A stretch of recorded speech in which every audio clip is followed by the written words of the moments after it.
അങ്ങനെയല്ല വേണ്ടേ. ഇന്നലെ കഴിഞ്ഞു പോയി, തീർന്ന്. നാളെ എന്ത് സംഭവിക്കുന്നത് നമുക്കറിയില്ല. ഇപ്പം പ്രസൻറ്റ് നമ്മളെന്താ ചെയ്യുക, എൻജോയ് ചെയ്യുക, ഹാപ്പി ആയിട്ടിരിക്കുക, എല്ലാവരോടും സ്നേഹം മാത്രം. ശരിക്കും നമ്മൾ ഈ കഴിഞ്ഞതിനെ കുറിച്ച് ആലോചിക്കുന്നത് നമ്മൾ ശരിക്കും പൊട്ടന്മാരാണ്. കഴിഞ്ഞു പോയതിനെ പറ്റി നമുക്ക് ഒന്നും ചെയ്യാൻ പറ്റില്ല. ലേഡീസ് ആൻഡ് ജെൻറ്റിൽമാൻ, ഞാനൊരു കാര്യം പറയാൻ വേണ്ടിയിട്ട് വന്നതാണ് കേട്ടോ. എന്താണ് സംഭവം എന്ന് പറഞ്ഞിട്ടുണ്ടെങ്കിൽ, നമ്മളുടെ ജീവിതം എന്ന് പറഞ്ഞിട്ടുണ്ടെങ്കിൽ 3 ദിവസമാണ്. അപ്പോൾ ഇന്ന് നമ്മൾ ചെയ്യേണ്ടതെന്ന് പറഞ്ഞിട്ടുണ്ടെങ്കിൽ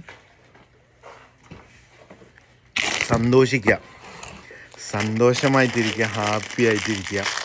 അതാണ് നമുക്ക് ചെയ്യാൻ പറ്റുന്നത്. ഇന്നലെ നമുക്ക് ഒന്നും ചെയ്യാൻ പറ്റില്ല. കഴിഞ്ഞു പോയതിനെ കുറിച്ച് ആലോചിച്ചിട്ട് ഒരു കാര്യമില്ല. എല്ലാവരും കഴിഞ്ഞു പോയതിനെ കുറിച്ച് ആലോചിച്ച് ടെൻഷൻ അടിക്കുന്ന ആൾക്കാരാണ്. ശരിക്കും നമ്മൾ ഈ കഴിഞ്ഞതിനെ കുറിച്ച് ആലോചിക്കുന്നത് നമ്മൾ ശരിക്കും പൊട്ടന്മാരാണ്. കഴിഞ്ഞു പോയതിനെ പറ്റി നമുക്ക് ഒന്നും ചെയ്യാൻ പറ്റില്ല. നാളെ വരാനിരിക്കുന്നതിനെ പറ്റി, നാളെ എന്ത് സംഭവിക്കും, നാളെ നമ്മൾ ഉണ്ടാവുമെന്ന് പോലും നമുക്കറിയില്ല. പക്ഷേ ഇപ്പം ഈ നിമിഷം നമ്മളിവിടെ ഉണ്ട്. നമ്മൾ ചെയ്യേണ്ടത് തന്നെ എന്തെങ്കിലും പണിക്കൊക്കെ പോകാം, നല്ല ഭക്ഷണങ്ങൾ കഴിക്കാം. അതൊക്കെ ഈ കേക്ക് ഇഷ്ടമുള്ളവരുണ്ടോ? യമ്മിയാണ്. അപ്പോൾ ഇന്ന് നമ്മൾ ഹാപ്പി ആയിട്ടിരിക്കാം, സന്തോഷമായിട്ടിരിക്കുക, പൊള്ളിയായിട്ടിരിക്കുക. ഇതിനും വലുത് വേറൊന്നുമില്ല. അപ്പോൾ ഇന്ന് നമ്മൾ ഫുൾ ഹാപ്പി, ഫ്രഷ് മൂഡേഷ് ആയിട്ടിരിക്കുക. ഓക്കെ,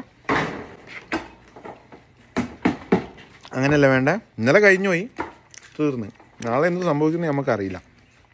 ഇപ്പം പ്രസൻറ്റ് നമ്മളെന്താ ചെയ്യുക, എൻജോയ് ചെയ്യുക, ഹാപ്പി ആയിട്ടിരിക്കുക, എല്ലാവരോടും സ്നേഹം മാത്രം. ഞാൻ പറഞ്ഞതിൽ എന്തെങ്കിലും കറക്റ്റ് ഉണ്ടെങ്കിൽ നിങ്ങൾ പറയട്ടോ. ഓക്കെ, സുലാൻ.